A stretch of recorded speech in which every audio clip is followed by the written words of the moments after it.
Hello, hello. Now is why? Oh yeah, here we go again.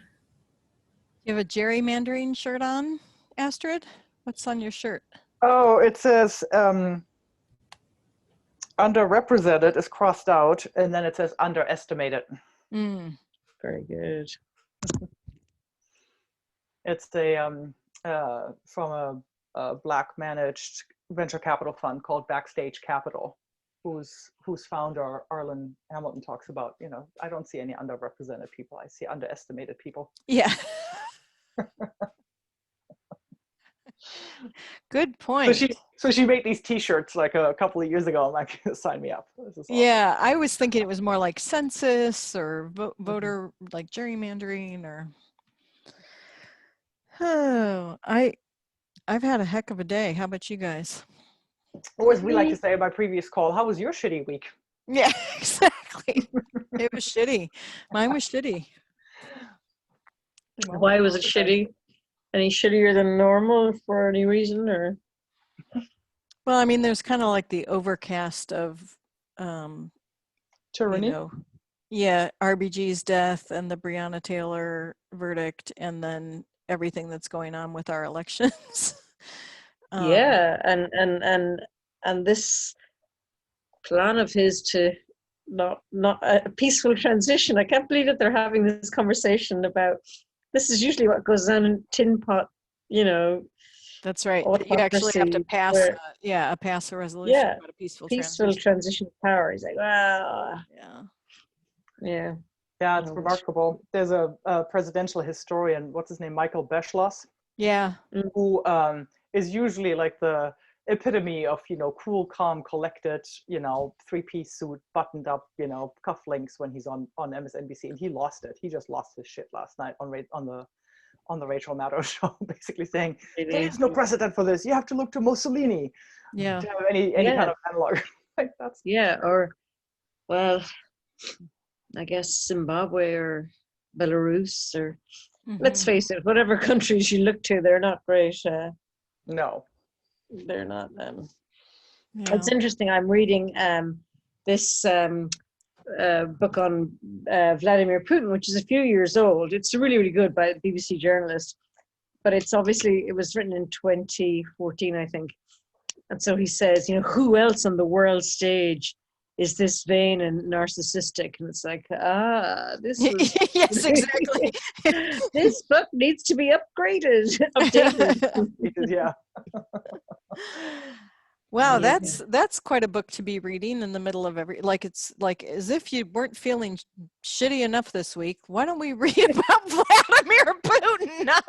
Well, it's just I have a pile of books I need to get through, and I have spent the other 43 that I've read this year, almost all of them were fiction. So I thought maybe for the second half of the year I would concentrate on nonfiction. Wow, 43 books. That's impressive. 43 books this year, yeah. Wow. But that was lockdown, so. I got the Attica Locke book that you recommended. So I can't remember which one it is, what the title of it is. Well, if you're going to read the ones with Darren, the Texas Ranger, who sounds gorgeous, they're a series, so read those in the right order. But Blackwater Rising is a standalone. I think that was her first book. Heaven My Home is the one I started reading. Oh yeah, no. That's the second one about Darren, so you should read Bluebird first. Only because I've actually just finished it. I only finished it 2 days ago. Heaven My Home, and it goes into a lot of what happened in the first book. Okay, but it's up to you. Well, you know me, I'm a library girl, so if it's at the library, then I'll get it. But yeah, well, Bluebird is the preceding one to that. Yeah, although maybe I could put out a call on the Buy Nothing Facebook group, because people do put out requests like, I'm looking for. So I've seen people put out a request for a specific book. Yeah. I could post it to you. I'm finished with it now, but you would have to wait. But I think I could probably buy it if you're going to post it to me. Yeah, God, the price of postage is so crazy. Yeah. I posted my brother's 50 in a few days' time. And so I sent a little, You care send it to package. Hong Kong? I sent it to Hong Kong, and honest to God, the postage was more expensive than the gifts that were in the box. Oh Yeah. God, yeah, It's that crazy. happens. Yeah. So I hate when that happens because it's like, okay, we should go out and buy more stuff and put it in that Even box. for domestic postage, it's sometimes like, what? That costs $24 to send Yeah, that? Like, exactly.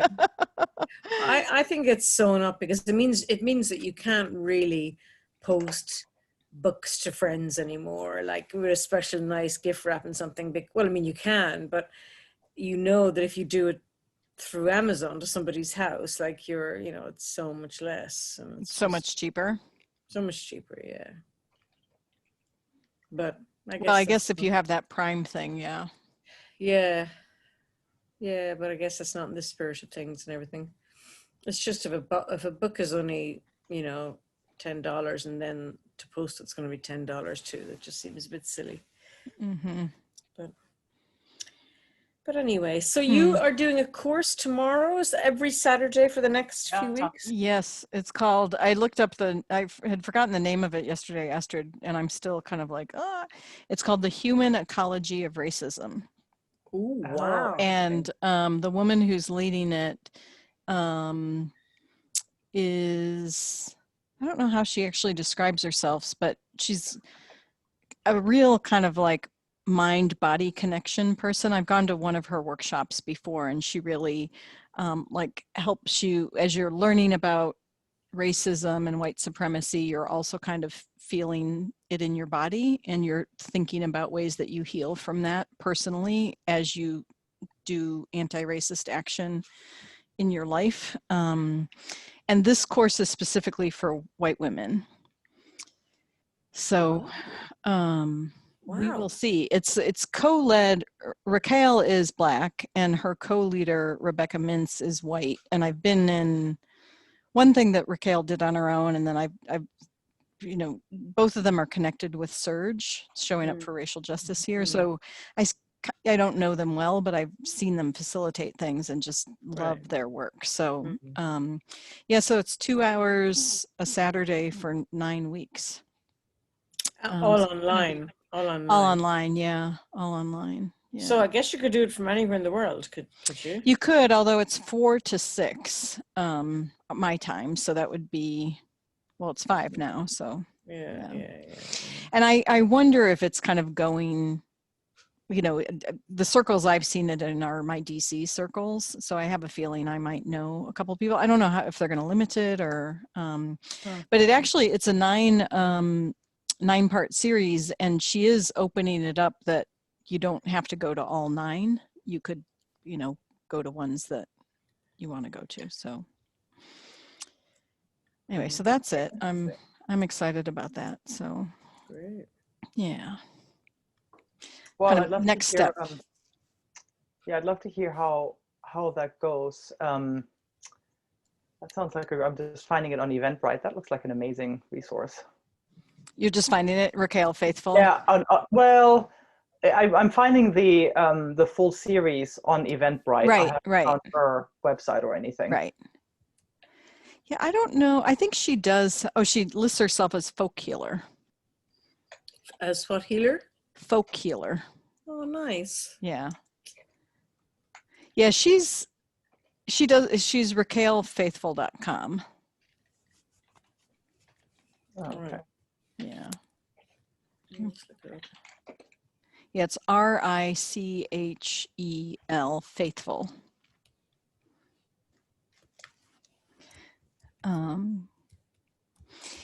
She, it's interesting. The one thing that the first thing I went to with her, which I didn't know her at all. I signed up not knowing what I was signing up for, but it was some kind of like healing from white supremacy for white women.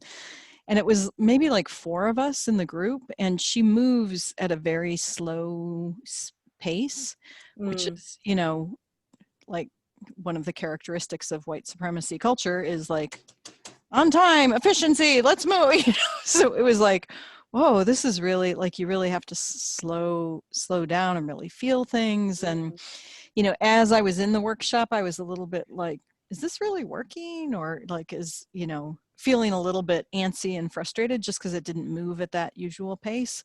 But it's Right. stuck with me. It's really Wow. stuck with me, the work that we did that night. So I'm really looking forward to it. Well, I like the sound of her.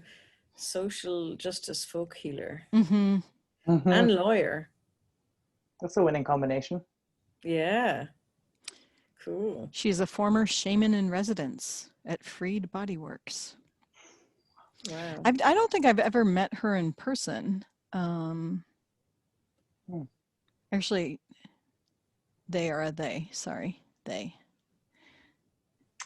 Anyway. Yeah, that's interesting. A friend of mine is just dealing with an HR situation in her company that I think can be attributed to sort of there's just the trauma people carry around from all the oppression that they have internalized, and then it just blows up in these unpredictable ways, right? Mm-hmm. And it blew up in her case, in a sort of a, not even a labor dispute, with somebody who resigned voluntarily to take another position, and then all of a sudden is doing all this very public processing of her experience at my friend's company. And you go, what do you do, right? Like, it's like this new that we're going to have to deal with, right? We're going to have to make it, like, help people heal, Mm-hmm. and also manage ourselves in ways, you know, as managers, business owners, in whatever setting you're in, right? Like, manage that human interaction and ecology differently.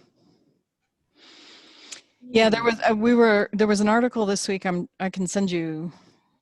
I'm sure I have the link around somewhere, called "Do No Harm in Race Dialogues," and was talking about, you know, as so much of this is in our workplace now, and people's, you know, personal lived trauma, and then just how, you know, there's kind of the white fragility aspect of it, as well as the, you know, the lived trauma of racism, you know, primarily for Black people, but for everybody, you know, just how bringing all of that into the workplace, what you need to be aware of. So, and in my workplace, it's great to see a lot of the enthusiasm from younger staff members to, you know, we're bringing this into the workplace. We're going to talk about decolonizing development, and, you know, yes, and you know, it can very quickly become harmful. So it's I mean, we know that from the harassment and Me Too stuff, like how painful that was for everybody to go through all of that as women. And I mean, we've known it about race for a long time as well, but it feels like it's just being more explicitly spoken about. You know, so anyway, so that's what I'll be doing. Wow, great, good for you. And I saw your note, Rosaline, on Sunday instead of, that should work for me. Okay, that would be nice. Yeah. Okay. If Kate's around. Okay. Do we still want to try to set up a call on Saturday? I don't think I've heard back from her. Are you going to be around? Yeah, as well as the games night. Mm-hmm. Sure. Okay. Let's see how she's feeling. Have all kinds of interesting plans. I'm jealous. It's Saturday, and it might be just that bit awkward because I've got to take Amelia to a friend's house. Okay. Which is a few miles away, and I don't know if I have to pick up other kids as well. It's just that I've got to drive to Swindon, which is about an hour away, to pick her up from ballet. Okay. Contemporary dance, bring her home. She's got to have a shower, get in the car, drive to the friend's house. So yeah, I just worried it might be late. Okay. All right, let's just plan on Sunday then. Yeah, we could chat first as well. Okay.